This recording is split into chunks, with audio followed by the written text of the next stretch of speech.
I don't know if you are nakakasunod po sa balita, pero this past few weeks po, mga magulang at kapatid, marami po ang taong nagagalit kay Loren Legarda. Kasi po, ang sabi po nila, lumabas na raw o nakita na raw yung tunay na kulay nitong isang senator na ito. At mga magulang at kapatid, kaya ako ito nasasabi today is because the passage that we are about to tackle or study this morning actually shows us kung sino po talaga ang Panginoong Jesus. Kung paano yung mga recent events na nangyari sa ating Senado ay nagpakita kung ano talaga yung kulay ni Loren Legarda. The passage that we have today, mga magulang at kapatid, explicitly shows us kung sino po ba o anong litrato nitong Panginoong Jesucristo na ating sinasamba at pinag-uusapan sa umagang ito. If you have your Bible, kindly open it with me dito po sa John chapter 6 verse 35 to 40. And I'm going to read it and you will follow it in your eyes. Sabi po dito, sinabi sa kanila ni Jesus, ako ang tinapay ng buhay. Ang lumalapit sa akin ay hindi na magugutom, at ang sumasampalataya sa akin ay hindi na mauuhaw. Sinasabi ko sa inyo na nakita niyo ako, subalit hindi kayo naniwala. Ang lahat ng ibinibigay ng Ama sa akin ay lalapit sa akin, at ang lahat ng lumalapit sa akin ay hindi ko itataboy. Buwaba ako mula sa langit, hindi upang gawin ang nais ko, kundi ang kalooban ng nagsugo sa akin. Ito ang kalooban na nagsugo sa akin, na hindi ko maiwala ang isa man sa mga ibinigay niya sa akin, kundi ito'y buhayin muli sa huling araw. Sapagkat ito ang kalooban ng aking Ama, na ang bawat tumitingin sa anak ay sumampalataya sa kanya, ay magkaroon ng buhay na walang hanggan, at muli ko siyang bubuhayin sa huling araw. Minsan po, ang Diyos po ang nagpala sa kanyang salita. Ang passage po, mga magulang at kapatid na aking binasa, ay naglalaman po ng una sa 7 I am statements ng Panginoong Jesus dito po sa Gospel ni John. This is very important kasi po yung expression na ito, which is the I am, mga magulang at kapatid, ay madalas pong nabibigyan ng emphasis o ng diin dahil na din kung paano ito ginamit ng Panginoong Jesus. Ibig pong sabihin, mga magulang at kapatid, kaya po ito nabibigyan ng diin is because of how Jesus used this phrase, I am. At mahalaga po ito, mga magulang at kapatid, kasi kung babalikan natin yung Exodus chapter 3 verse 14, makikita natin in that particular passage na yun yung pagkakataon kung saan ipinakilala ng Diyos ang kanyang sarili kay Moises. Exodus chapter 3 verse 14, pinakilala ng Diyos ang kanyang sarili kay Moises. And to be more precise kung ano yung sinabi ng Panginoon doon, let me just read Exodus chapter 3 verse 14. Ang sabi po doon, God said to Moses, I am who I am. And he said, say this to the people of Israel, I am has sent me to you. Napansin niyo po, mga magulang ko at kapatid, ginamit po doon yung phrase na I am for quite a time. Repeatedly, it was used. At mula po doon sa verses na yan, makikita natin na pinapakilala ng Diyos ang kanyang sarili with this phrase, I am. Ganun po pinakilala ng Diyos Ama ang kanyang sarili. I am. When He introduced Himself to Moses, He gave His name, I am, to Moses. Now, going back to the passage that we have this morning, makikita rin po natin na ang context nito, mga magulang ko't kapatid, Jesus is also introducing Himself. Pinapakilala din ng Panginoon ng kanyang sarili. And when He introduces Himself, mga magulang ko't kapatid, pansin niyo po, that He is using the same phrase na makikita natin sa Exodus chapter 3 verse 14. Kung paanong inintroduce ng Diyos Ama yung kanyang sarili, ganun din ipinapakilala ng Panginoong Jesus ang kanyang sarili. Kung paanong ginamit ng Diyos Ama yung phrase na I am, ganun din ang Panginoong Jesus ginagamit din iyon. And what is so interesting, mga magulang at kapatid, if we look at the Gospel of John, hindi lamang ito isang beses ginawa ng Panginoon.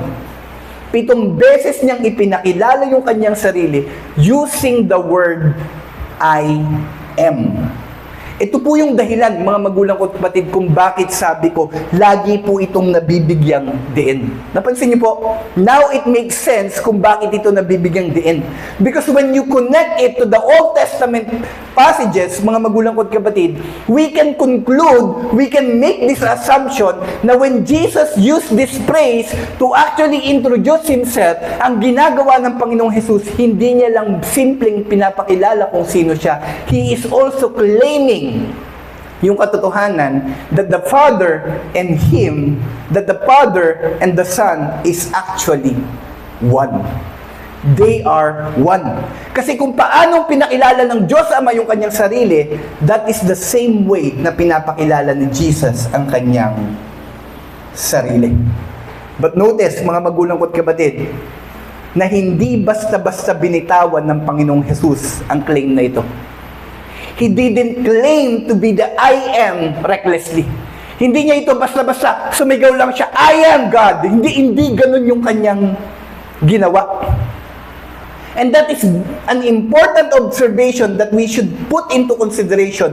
Especially, marami pong tao, mga magulang ko at kapatid, ang naniniwala na nasisiraan ng Panginoong Jesus when He made this claim. Maraming tao actually believe that Jesus is actually a lunatic. And there is a quotation, sabi niya, 3 bagay lang yung pwede mong tingnan kay Jesus. He is either the Lord, He is either lying, or He is either lunatic. Kasi sinasabi niya, siya at ang Ama ay iisa. But we can actually put the lunatic out of the option. Bakit po, mga magulang ko at kapatid? Kasi when we consider how Jesus used this, or when Jesus claimed this truth, mga magulang ko at kapatid, He didn't do it recklessly. Hindi niya po kinlaim na ang Ama at siya ay iisa recklessly, na walang dahilan. Rather, mga magulang ko at kapatid, when He claimed this, He was actually responding to the people around Him. May kausap siya. At kung habang nakikipag-usap siya sa mga taong ito, mga magulang ko at kapatid, mapapansin po natin sa context ng ating passage na kahit paulit-ulit niyang isimple at paulit-ulit niyang directly sabihin kung sino siya, it felt like the people, hindi nila maintindihan kung ano yung sinasabi ng Panginoong Jesus. To the point na alala niyo po sa John chapter 6 verse 34, sinasabi na ng Panginoong Jesus, sa John chapter 6 verse 28 to 34, sabi na ng Panginoong Jesus, ang kalooban ng Ama ay paniwalaan niyo kung sino ang sinugo niya. Tapos, naintindihan ng mga tao na ang tinutukoy na sinusugo doon, si Jesus. And then what did ano yung tugon nila nung sinabi ng Panginoong Hesus? Ang sabi nila, sige, kung ang kalooban ng Ama ay paniwalaan ka namin, ano yung pwede mong ibigay sa amin, ano yung pwede mong gawin para kami ay maniwala sa iyo. And that is actually absurd. Bakit po? Katatapos lang silang pakainin ng Panginoong Hesus. Katatapos lang gumawa sa kanila ng Panginoong Hesus, pero ito na naman sila, nangihingi na naman ng sign para lang paniwalaan nila ang Panginoong Hesus. And the audacity, imagine, mga magulang ko at kapatid, the audacity of asking for a sign para lang paniwalaan mo siya. It felt like ang ginagawa nila sa Panginoong Hesus, o mag-audition ka muna para paniwalaan ka namin. That is what is happening. Imagine yung kakapalan na mukha ng mga taong ito. Na kailangan pang patunayan sa iyo ng Panginoong Hesus para lang maniwala ka sa Kanya. Ganyan po yung nangyayari sa mga taong ito. And to the point, sabi na ng Panginoong Hesus, hindi nyo ba nakita yung ginawa ni Moises na the same thing na parang ginawa ko sa inyo? Sabi niya, hindi si Moises ang nagbigay sa inyo nun. Ang Diyos ang nagbigay sa inyo nun. Tapos sabi na nila, Panginoon, ibigay mo din sa amin yung bread na ito. That is how our passage ended the last time we talk about this. At nung hinihingi na nila yung bread, nanghihingi na sila ng tinapay na galing sa langit, this is where Jesus responded. Ang sabi na sa kanila ng Panginoong Hesus, ako ang tinapay ng buhay. I am the bread of life. And this is the first of the 7 I ams na binigay ng Panginoong Hesus dito po sa Gospel of John. And the first I am that He made claim according to Himself that who He is that He is the bread of life. At sabi niya rin, sino man ang lumapit sa akin at sino man ang manampalataya sa akin ay hindi na mauuhaw. That is the claim that Jesus is making in this particular passage that we have. And as much as I want, mga magulang ko't kapatid, believe me, as much as I want to focus doon sa I am statement ng Panginoong Jesus na yon, unfortunately, hindi po yun yung bibigyan ko ng focus ngayong umaga na to. Kasi if we look closely at the passage that we have right now, mapapansin natin na yung focus ng passage na ito ay hindi lamang tungkol dun sa I am statement na yon. Can we preach on the I am the bread of life? Yes, of course. But the focus is not on that.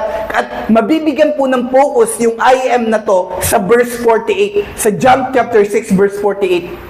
Pero dito po sa John chapter 6 verse 35 to 40, mga magulang ko't kapatid, ang binibigyan po ng focus dito, hindi lamang po yung I am statement ng Panginoon, kundi ang binibigyan po ng focus dito, yung tugon ng Panginoong Jesus sa mga taong ito. Kasi mapapansin nyo po, from the verses before this, mapapansin nyo po, paulit-ulit yung mga taong ayaw maniwala sa Panginoong Jesus. Have you ever had a moment in your life kung saan paulit-ulit mong sinasabi yung isang bagay pero paulit-ulit ding ayaw maniwala ng mga tao sa'yo? Na katotohanan yung sinasabi mo tapos paulit-ulit mong sinasabi sa kanila pero ayaw pa rin nilang maniwala. Alam mo yung darating at darating ka sa point in your life kung saan sasabi mo parang wala na tong pag-asa. Parang ano na to, parang empty cause. Parang mawawalan ata ng kabuluhan yung ginagawa ko. Kasi paulit-ulit kong ginagawa, pinakain ko na, ginawang ko na lang himala, pero ayaw pa rin nilang maniwala. And this is the charge that Jesus gave to them, di ba? Pagdating sa verse 36, anong sabi ng Panginoong Jesus? Nakita nyo na ako, pero hindi pa rin kayo naniwala. Yun yung yun yung tension dito sa passage na to. That is the tension. Ang dami ng ginawa ng Panginoon sa kanila, directly pinakilala na ng Panginoon ang kanyang sarili sa kanila, pero at the end of the day, these people kept on denying Him. Ayaw pa rin nilang maniwala. But notice how Jesus responded. He was never bothered. Mapapansin niyo po, hindi siya na-bother. Alam niyo po, may mga pagkakataon sa buhay ko, personally, mga magulang ko't kapatid, na kapag ang tagal mo ng pinagmiministeryo ng tao, parang, may kabuluhan ba yung ginagawa ko? Parang, nadi-discourage ka kasi parang, wala kang nakikitang resulta. Wala kang nakikitang nangyayari kahit paulit-ulit mo siyang turuan. Darating punto sa buhay mo na, may kabuluhan ba yung ginagawa ko? And, posible na magkagano ng Panginoong Jesus, pero if we look at the text, mga magulang ko, mapapansin nyo na hindi nagkagano ng Panginoong Jesus. Instead, ano pong sabi niya? Ang sabi ng Panginoon, confidently, He was certain na merong mga taong ibibigay sa kanyang Ama. At itong mga taong ito ang lalapit at mananampalataya sa Kanya. He was certain, mga magulang ko't kapatid, na even though those people didn't believe in Him, that those people have seen Him pero hindi pa rin naniwala, He was certain na kahit yung kalooban ng mga taong ito, hindi ako paniwalaan. Yung kalooban ng Ama, meron siyang ibibigay sa akin para manampalataya. According to verse 37, ang sabi ni Jesus doon, ang lahat ng ibinigay ng Ama sa akin ay lalapit sa akin. At ang lumalapit sa akin ay hinding-hindi ko itataboy. Can you see, mga magulang ko't kapatid, na even though the tension is happening in the text, Jesus remained calm, Jesus remained confident, Jesus remained certain na merong ibinigay sa Kanya ang Kanyang Ama. At mga magulang ko't kapatid, dito ko po gustong kunin ang mensahe natin sa umagang ito. This is the message for us this morning.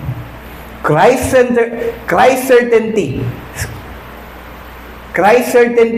rests not on the will of man, but on the sovereign will of God. O sa Tagalog, mga magulang ko't kapatid, ito po yung ating mensahe. Ang katiyakan ni Kristo ay nakasalalay hindi sa kalooban ng tao, kundi sa makapangyarihang kalooban ng Diyos. At di ba napakasarap pong isipin nung katotohanan na yun? Masarap pong isipin yung katotohanan na yun at masarap pong namnamin yung katotohanan na yun sa dalawang rason. Una, because it reveals to us yung isang napakadakilang katotohanan patungkol sa ating Diyos na sinasamba. Patungkol sa Panginoong Hesus.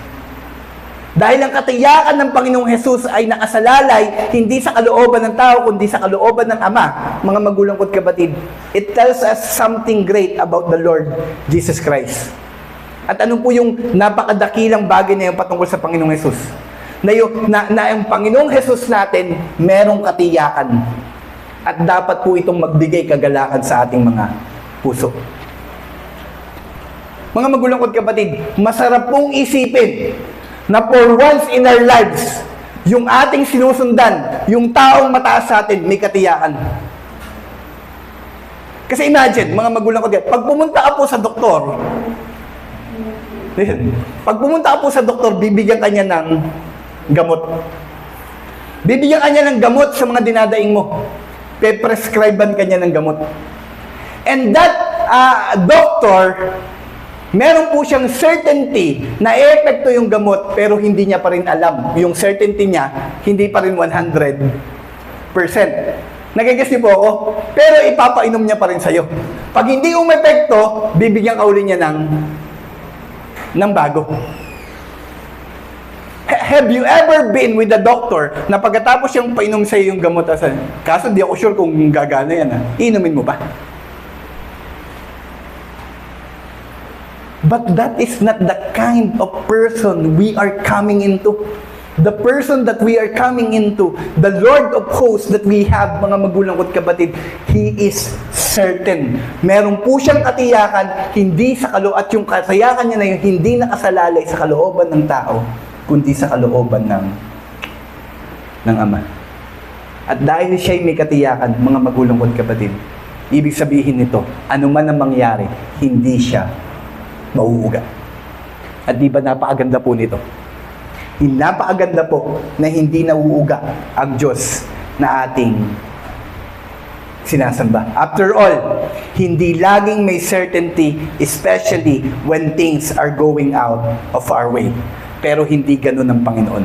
Ang Panginoon natin, He remained confident and even certain, even in the midst of things not going okay sa mga bagay na nangyari sa kanya. And another reason kung bakit importante po ito, mga magulang ko't kapatid, is because pinapakita ng mensahe natin sa umagang ito ang katotohanan na hindi nakasalalay sa kalooban ng tao ang pagtatagumpay ng isang ministeryo.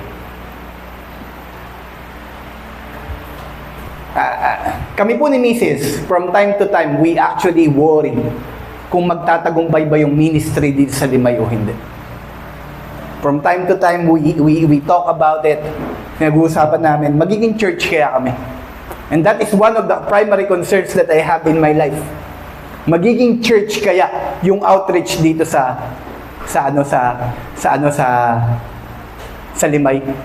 And one great discouragement that we have is yung pag-alis ni Job.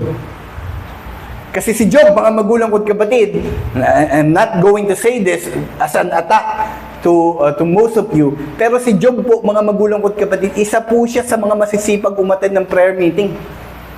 Pag meron pong prayer meeting dito sa outreach natin, ano po kami? Lagi po kaming 50. Yung pamilya ko, pamilya ni Bernard, tapos si Job. Tapos umalis pa si Job. So ang natira na lang ay yung mga left behind. And there are times, mga magulang ko't kapatid, na minsan, nung nagpapaalam sa akin si Job, gusto ko sabihin na, huwag ka na umalis.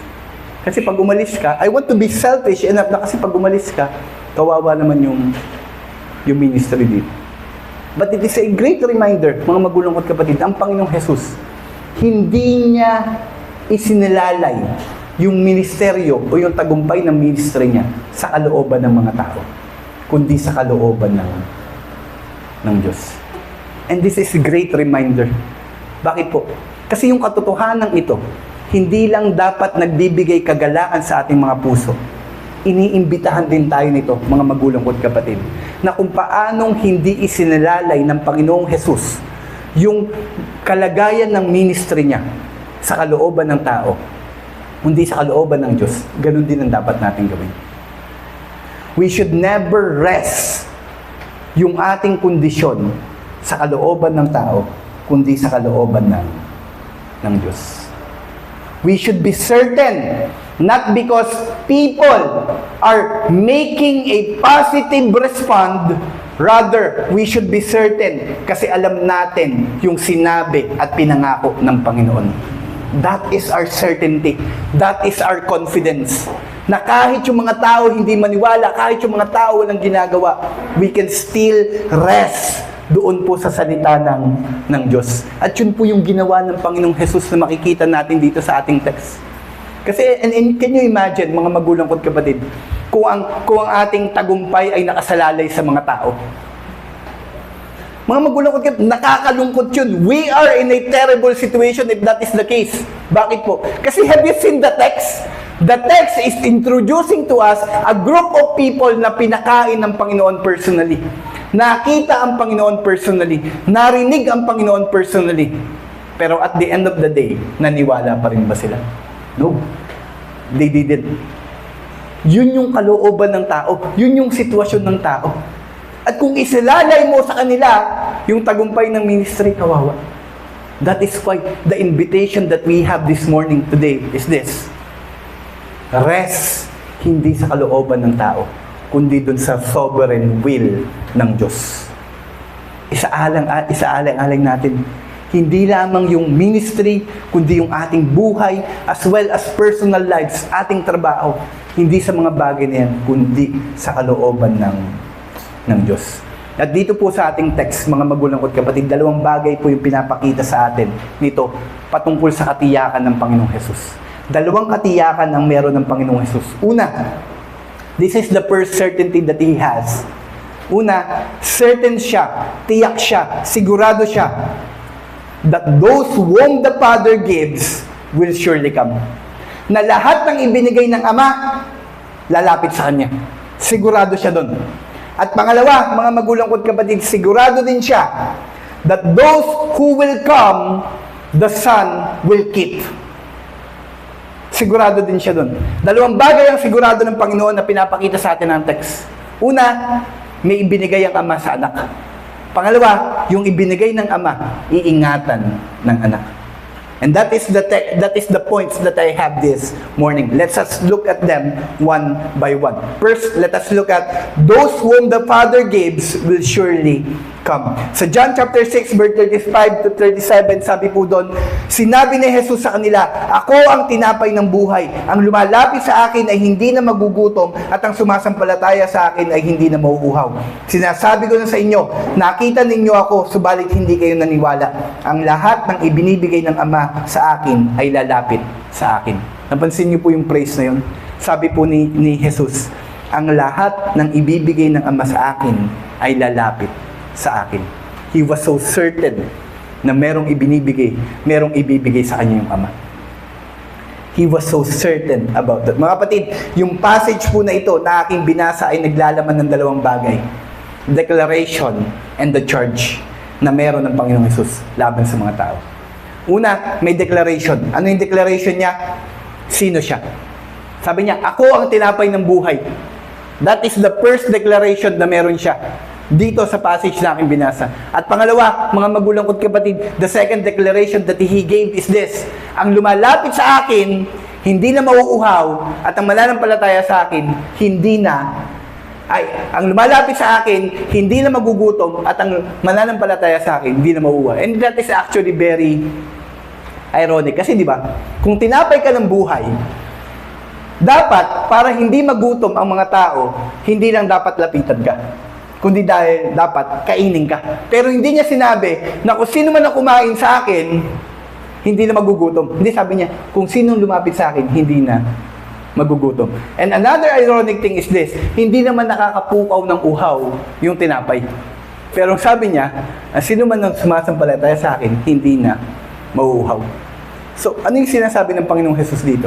What Jesus is doing is providing a metaphor. Hindi niya sinasabi na talaga siyang tinapay. But what he is trying to say is, yung bagay na kayang ibigay ng tinapay sa isang tao, kaya kong ibigay. Kung paanong yung tinapay kaya kang busugin, kaya kong gawin yun. Kung paanong kayang isatisfy ng tinapay lahat ng pangangailangan mo, kaya ko din yun. At mangyayari lang yun pag ikaw ay lumapit sa akin at ikaw ay sumampalataya sa akin.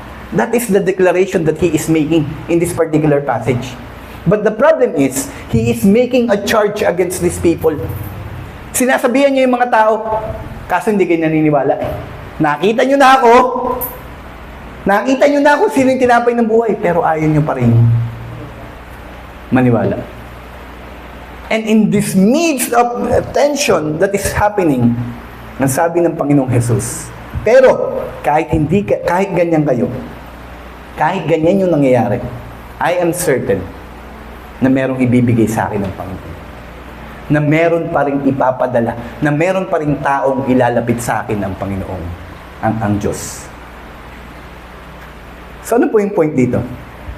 Confidence should rest not on immediate or positive results, but on the certainty that God will give people to His Son. O sa Tagalog po, ang kumpiyansa ay hindi dapat nakasalalay sa agaran o positibong resulta, kundi sa katiyakan na magdadala ang Diyos ng mga tao sa Kanyang anak. Mga kapatid, I don't know if you are, kung ano yung nangyayari sa iyo sa oras na ito. Maybe you are a Christian. Maybe you think nadi-discourage ka kasi wala kang nakikita agad na resulta. Wala kang agad nakikitang bunga sa ginagawa mong pagsisimba o pananampalataya sa Panginoong Hesus.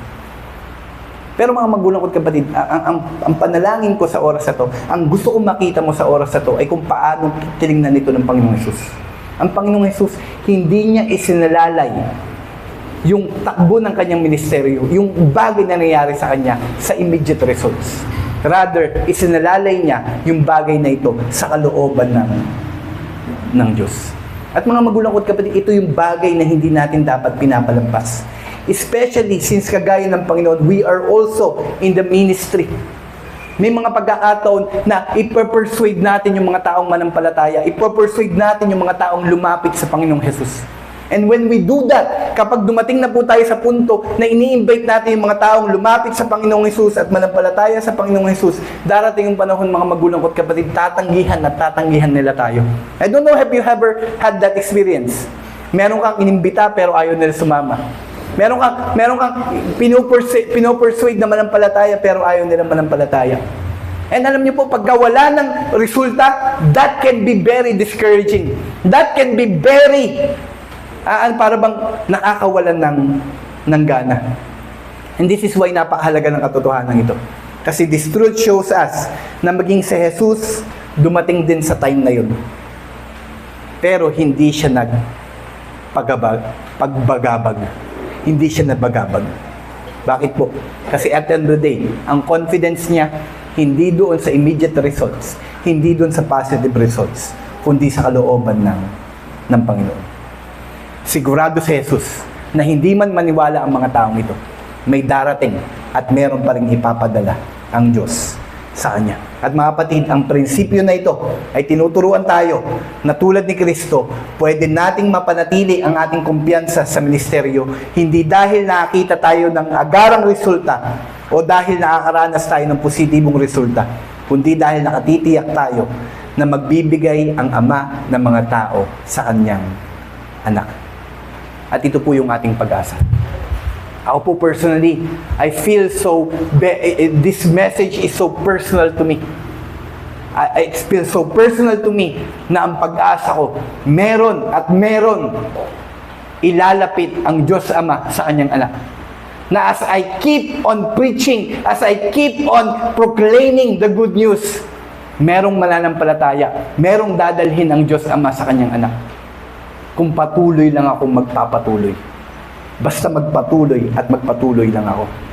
And this is why as we begin doing ministry, as we begin inviting and even evangelizing people in our lives, umasa po tayo na may mga tao na ibibigay ang Diyos sa Kanyang anak. Hindi dahil magaling yung pagsasalita, hindi dahil magaling ang pagmiministry na yung ginagawa, hindi dahil effective ka bilang isang Kristiyano, kundi dahil sa kalooban ng Diyos Ama. Dahil po dyan, ito po yung panawagan ko sa bawat isa. Mga kapatid, sa oras mong ito, ilagay natin ang ating kumpiyansa hindi sa magagawa natin, hindi sa kung sino tayo, hindi sa nalalaman natin, at lalong hindi sa agaran o positibong resulta, kundi sa gagawin ng Panginoon kung patuloy tayong magpapatuloy, kung magsisimula lamang tayo na makilahok sa Kanyang ministeryo. This morning, nananawagan po ako sa bawat isa, stop worrying sa sasabihin sa iyo ng mga tao kapag nag-invite ka. Stop worrying sa magiging tingin nila sa iyo kapag nagpatotoo ka sa kanila. Tandaan natin na hindi man maging agaran o maging maganda kagad ang resulta na kanilang ipapakita, kumikilos ang Diyos. At dahil hindi natin alam kung sino yung taong ibibigay ng Diyos Ama sa kanyang anak, mga magulang ko at kapatid, huwag tayong pumili ng pagmiministeryuhan. Samantalahin po natin ang bawat pagkakataon na mayroon tayo sa ating mga kaibigan, kakilala o nakakausap na akayin natin sila papalapit sa Panginoon. After all, kung si Kristo po ang tinapay ng buhay, then the greatest goodness we can ever share to them is to lead them papalapit sa Panginoong Jesus. Do you believe that Jesus is the bread of life? Kung naniniwala ka mga magulang ko at kapatid, then the greatest blessing you can actually share to people around you is Jesus Himself. Kasi ang pangako ng Panginoong Jesus ay ito. Sino man ang lumapit sa Kanya, sino man ang manampalataya sa Kanya, ay hindi na mauuhaw at hindi na magugutom. So there are people in your life who needs Jesus. At ang dalangin ko sa oras na to, share it to them. Hinahamon kita sa oras na to, ibahagi mo ang mabuting balita sa kanila. At kung hindi ka man makita agad ng resulta, kung hindi ka man nila agad pakinggan, kung hindi man maganda agad yung resulta nila sa sasabihin mo, don't worry. Huwag mo lagay yung kumpiyansa mo sa resulta at sa tugon nila. Ilagay mo yung kumpiyansa mo sa kalooban ng Diyos. Na as you share, as you keep on doing it, may mga taong dadalhin ang Ama sa Kanyang anak. At pangalawang bagay, mga magulang at kapatid, na tiyak ang Panginoong Jesus na dapat maging katiyakan din natin ay yung katotohanan na those who will come, the Son will surely keep. Lahat ng dadalhin ng Ama sa anak, hindi papabayaan ng anak. And in the verse, dito sa John chapter 37, John chapter 6, verse 37b to 40, nakikita natin yung pangako ng Ama doon sa mga tao na ilalapit sa Kanya ng Ama. Makikita natin yung pangako ng anak doon sa mga ilalapit sa Kanya ng Ama. Hindi niya sila papabayaan, wala siyang iwawala sa kanila. At darating yung panahon, bubuhayin sila muli ng anak. In short, ang laman po ng passage ng John chapter 6, verse 37 to 40, mga magulang ko at kapatid, ay naglalaman ng gagawin ng anak sa mga taong ibibigay sa kanya ng Diyos. Pag ibinigay ka ng Ama sa anak, ito yung mga bagay na dapat mong asahan. At ano daw po yun? Dalawa, hindi niya sila pababayaan, hindi niya sila itataboy, at sila ay kanyang iingatan. Di ba napakasarap isipin, mga magulang ko at kapatid, na kapag ikaw ay ibinigay ng Ama sa anak, dalawang bagay ang pwede mong asahan mula sa anak. Hindi kanya itataboy at hindi kanya pababayaan. Iingatan kanya. Alam niyo po yung word na hindi ka itataboy. This is very comforting, mga magulang ko at kapatid. Kasi yung word po na hindi tataboy ay mga taong ibibigay sa kanya, this means hindi niya sila tatanggihan kahit ano pa ang kanilang nakaraan, kahit paano ang kanilang kahinaan o kapansanan na kanilang taglay. Ewan ko po kung sigurado kayo sa mga misis nyo na hindi kayo tataboy, pero may mga pagkakataon po ako, personally, may mga pagkakataon po na hindi ako itiyak kung tatanggapin pa rin ba ako ng misis ko. Especially kung hindi ako nag-toothbrush.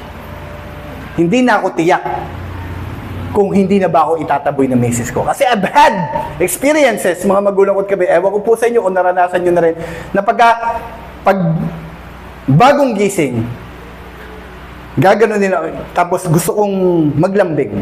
Gaganon muna ako ng misis ko, tapos sasabihin sa akin, amoy good morning ka pa. Hindi naman po yun taboy na taboy, pero alam niyo po yun, simpleng pagtaboy na. Mga magulang ko't kapatid, may mga pagkakataon, mga magulang ko't kapatid, na may mga taong, may mga pagkakataon na ganun. Pero ito yung pangako ng Panginoon. Kahit ano pang kahinaan mo, kahit ano pang nakaraan mo, kahit ano pang pinagdadaanan mo, ang sabi ng Panginoon, pag ikaw ay ibinigay ng Diyos Ama sa kanyang anak, hindi kanya itataboy. And for us to better understand, according po sa komentary na nabasa ko, the idea is like this. Para maintindihan natin yung hindi pagtataboy ng Panginoong Jesus. Parang isang mahirap na tao na pumasok po sa isang bahay ng isang mayaman. Di ba? Isang mahirap na tao, pumasok sa bahay ng taong mayaman. Ano pong gagawin ng taong mayaman? Di ba normally ang gagawin? Sino ka? Hindi ka nababagay dito. Itataboy. Pero hindi. Ang Panginoong Jesus, siya yung mayaman. Tayo yung mahirap. Tapos pagpasok natin sa kanyang kaharian, imbis na itaboy tayo, imbis na paalisin tayo, ang gagawin ng Panginoon, tatanggapin niya tayo. Or to be more precise, hindi lang tayong taong mahirap, tayo yung taong nakagawa ng masama. Tapos, pagpasok natin sa kanyang kaharian, tatanggapin niya tayo.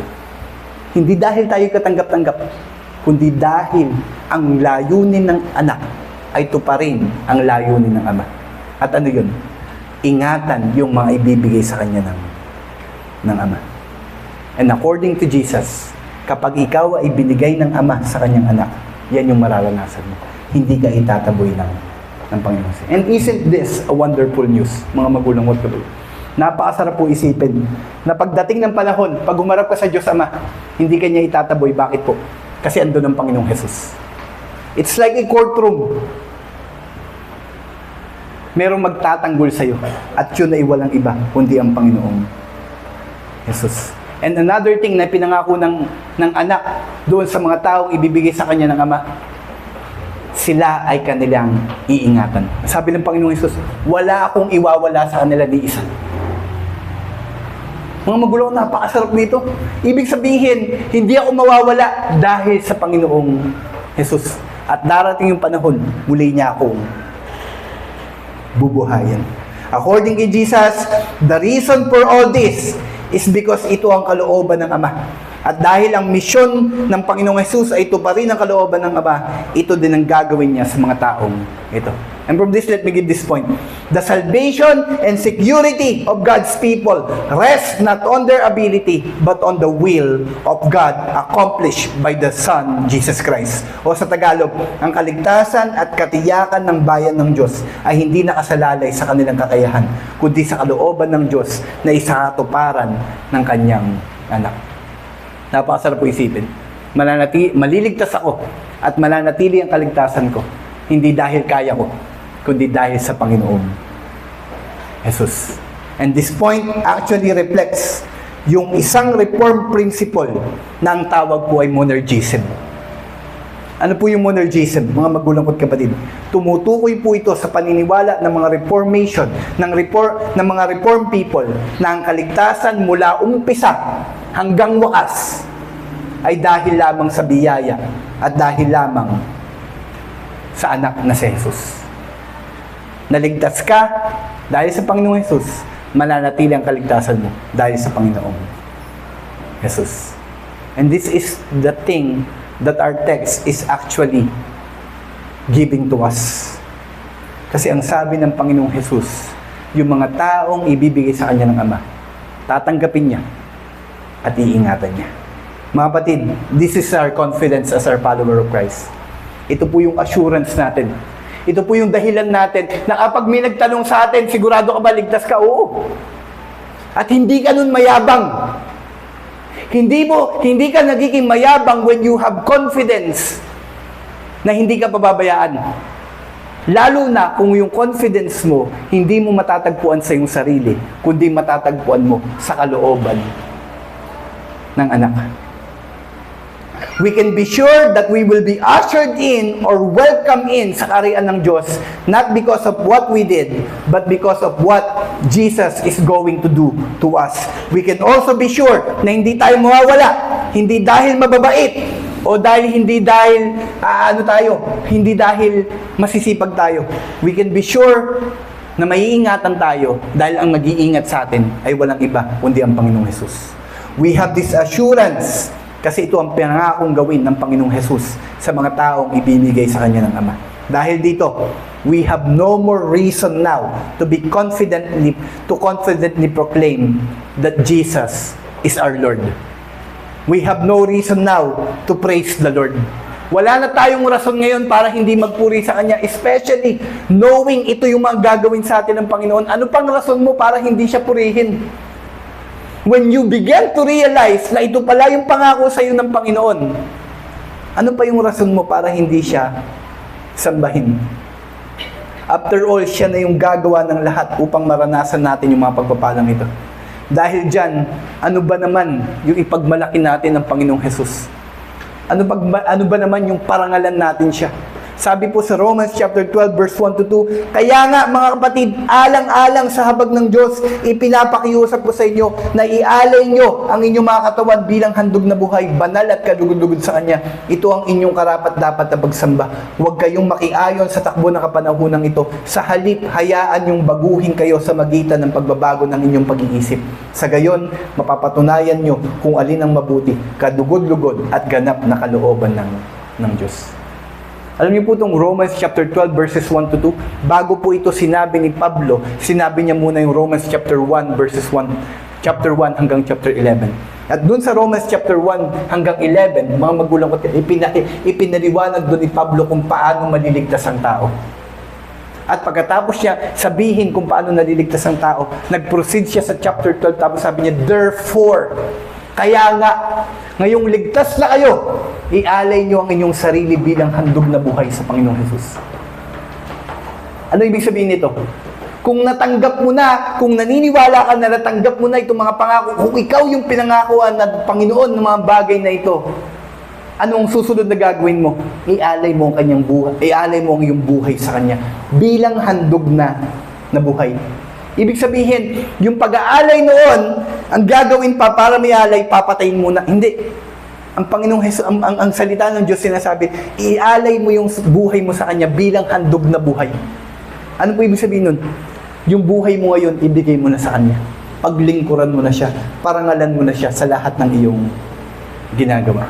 At dahil po dyan, ito po yung hamon ko sa bawat isa. Mga kapatid, kagaya ng sinabi ni Pablo, in light of everything that Christ is about to do to us, na magbe-benefit tayo ng husto, hindi niya tayo pabayaan, tatanggapin niya tayo at iingatan niya tayo.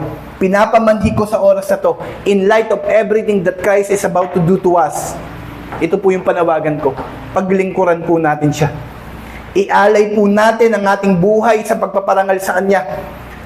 At sa paanong paraan natin siya pararangalan at papaglingkuran. Sabi po sa Ephesians chapter 4 verse 25 following, sabi po doon, ito daw po yung paraan kung paano natin dapat paglingkuran ng Panginoon. Kaya tigilan na natin ang pagsisinungaling.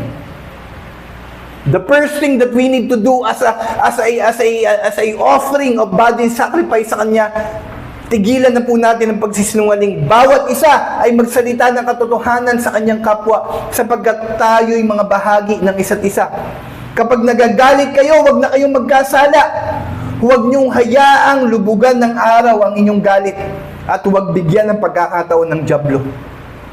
Ang nagnanakaw ay tumigil na sa pagnanakaw. Sa halip ay magtrabaho siya at gumawa ng mabuti sa magitan ng kanyang sariling mga kamay upang meron siyang maibigay sa nangangailangan.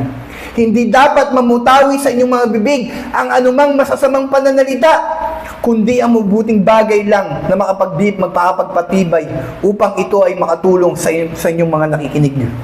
At huwag niyong paglingkuran ng banal na spirito. At huwag niyong palungkutin ang banal na spirito ng Diyos na sa magitan niya tinatakan kayo para sa araw ng pagtutubos.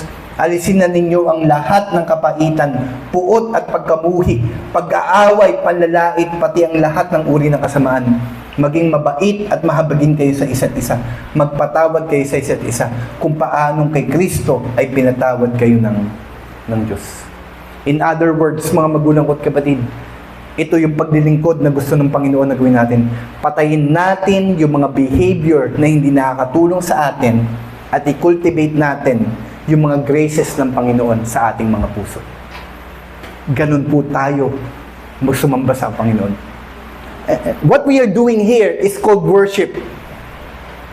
Pagsamba pa rin po to. Pero tatandaan natin, after po nito, pag uwi natin sa ating mga tahanan, pagpasok natin sa trabaho, pagpasok natin sa school, pwede pa rin nating sambahin ng Diyos. Sa paanong paraan? Pagpatay doon sa mga bagay na hindi na nakatulong sa atin. Sabi niya, wag nang mamutawi sa inyo yung mga masasamang salita. Wag na kayong magnakaw.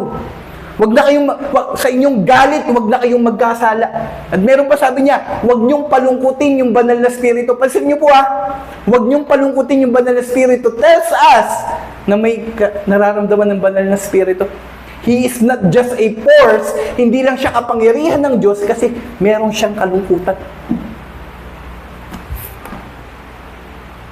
Mga magulang ko at kapatid, ito po yung bagay, ito po yung pagsamba na hinihingi sa atin ng Panginoon. At napaka-importante po nito kasi let us remember na ang tunay na pagpuri sa Diyos ay hindi lamang naipapahayag sa magitan ng mga salita, kundi nakikita rin sa magitan ng isang binagong pagsunod at matuwid na pamumuhay. Remember what James said, aanhin ko ang pananampalataya mo na wala namang kasamang gawa. Pwede mo sabihin may pananampalataya ka, pero kung wala namang gawa, wala rin. Mga kapatid, pinamamanhi ko, kung tunay ka talagang nananampalataya sa Panginoong Hesus, ipakita mo yan sa magitan ng pagtitiwala sa kanyang mga salita. Sundin mo ang sinasabi ng salita ng Diyos at gamitin mo itong basehan sa lahat ng desisyon na iyong ginagawa. Kasabay nito, hinahaman ko din ang bawat isa sa umagang ito na wag nating kalimutang kilalanin ang katotohanan na si Jesus ang dahilan kung bakit tayo tatanggapin sa kaharian ng Diyos. Gusto ko pong ipaalala sa buhay ng bawat isa na narito, dahil lamang po kay Jesus, kaya tayo maliligtas. Kilalanin natin siya ng dahilan kung bakit tayo makakapanatili sa ating pananampalataya. Because as we are called to offer our bodies as a living sacrifice to Him, it is possible na dumating tayo sa point na maging kayabangan natin ito. Huwag po nating hayaan, isipin, na habang ino-offer natin ang ating mga sarili sa Kanya, na kaya tayo tinatanggap ay dahil dito. Mga kapatid, hindi po ganun ang case. We are accepted because of the Lord Jesus Christ. And this is why it is important for us to continually recognize yung katotohanan na kahit nagagawa natin ang mga bagay na ating nagagawa, tandaan natin na mula umpisa hanggang wakas, si Kristo lang ang dahilan ng ating kaligtasan at ating pananatili. And as I close, let me just remind everyone na nakikinig sa oras na to, how our passage began. Paano ba nagsimula yung ating passage? Mga kapatid, nagsimula po ito sa pagpapakilala kung sino ang Panginoong Hesus. And sa oras na ito, kung meron man ngayon na nanuuhaw at nagugutom, may pangangailangan ng kaluluwa at bigong makita ito sa mundo na magsasatisfy dito. Narito ang salita ng Diyos. Iniimbitahan ka dito na kilalanin ang tinapay ng buhay at nangangako na kapag lumapit at nanampalataya ka sa Kanya, ay hindi ka na muling magugutom o mauuhaw. Pinamamanhi ko sa oras na ito, huwag mong patigasin ang iyong puso at magsimula kang kilalanin na si Jesus ang kailangan mo. Talikuran mong iyong mga kasalanan at kilalanin mo siya bilang Panginoon at tagapagligtas ng iyong buhay. Tayo po ay manalangin. Dakilang Diyos, aming Amang Banal, marami pong salamat minsan pa, O Diyos, sa pagpapaalala sa amin, Panginoon, na yung aming katiyakan, yung aming kumpiyansa, ay hindi dapat nakasalalay sa mga bagay na aming nakikita. Panginoon, turuan mo kami, tulungan mo kami na isalalay yung aming katiyakan at kumpiyansa sa iyong salita, sa iyong kalooban. Because at the end of the day, this is the objective truth. Ito yung hindi nagbabago na aming kailangan. At nawa, Panginoon, nadalangin ko sa pangalan na yung anak na si Jesus, kahabagan mo kami kawaan na sa magitan ng habag at biyaya, hindi lang namin ito marinig, kundi may apply din namin sa aming mga buhay. Salamat Ama sa buhay ng bawat isa na narito. Ama, dinadalangin ko na hindi lang nila na hindi lang nila tanggapin yung biyaya ng kaligtasan, kundi dalangin ko, Panginoon, tugunan din nila ito ng pagsamba na ayon sa iyong kalooban. Purihin ka, O Diyos, sambahin ng ngalan mo. Tupami sa among dalangin sa pangalan ni Jesus. Lahat ng sabi ng Amen.